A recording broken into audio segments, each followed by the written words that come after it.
Baik, selanjutnya itu kasus pada Tuan A, umur 45 tahun, agama Islam, jenis kelamin laki-laki, status sudah menikah.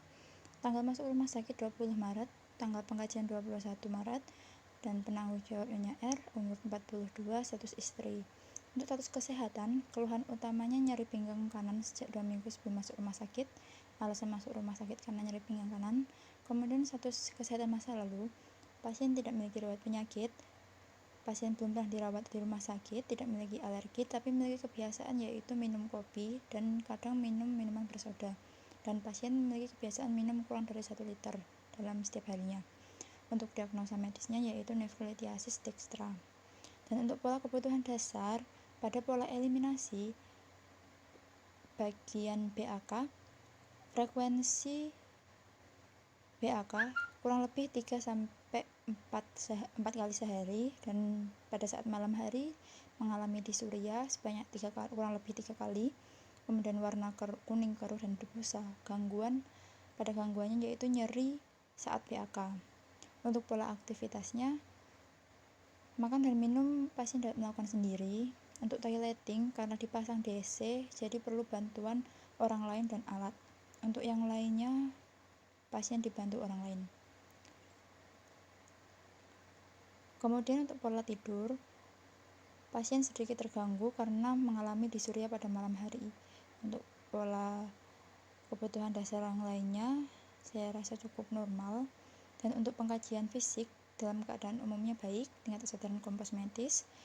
Kemudian pada keadaan fisik bagian genitalia, pasien terpasang DC ukuran 18. Kemudian untuk data fokus, ada data subjektif dan objektif. Teman-teman bisa baca sendiri. Dari data fokus tersebut, kita bisa analisa data. Problemnya nyeri akut. Yang pertama problemnya nyeri akut. Yang kedua nyeri akut, etiologinya agen cedera fisik. Kemudian yang kedua, gangguan eliminasi urin, etiologinya obstruksi anatomik. Kita lanjut ke perioperatifnya. Untuk preoperasinya, keluhan utama klien mengatakan nyeri.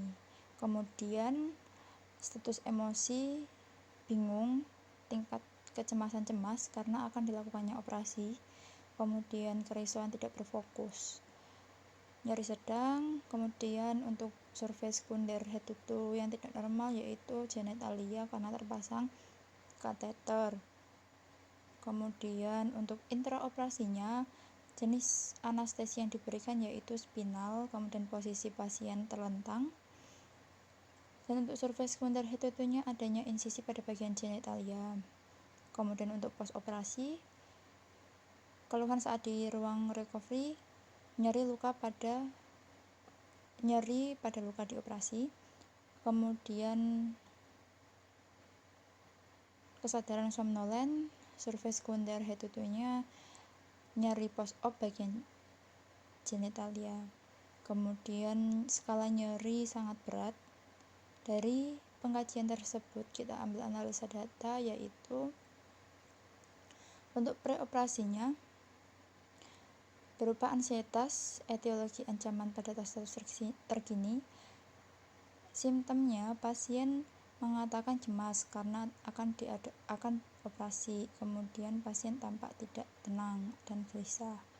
Kita langsung saja untuk diagnosa keperawatannya, yaitu ansietas berhubungan dengan ancaman status terkini ditandai dengan tampak tidak tenang dan gelisah. Intraoperasinya, resiko jatuh berhubungan dengan anestesi anarkotik ditandai dengan anestesi spinal. Klien mengalami penurunan kekuatan pada ekstremitas bawah.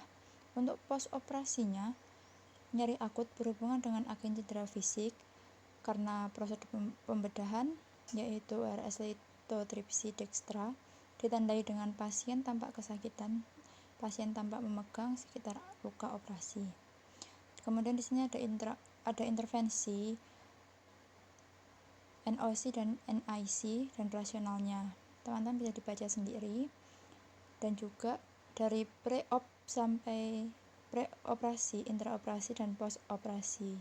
Kemudian ada implementasi dan evaluasi.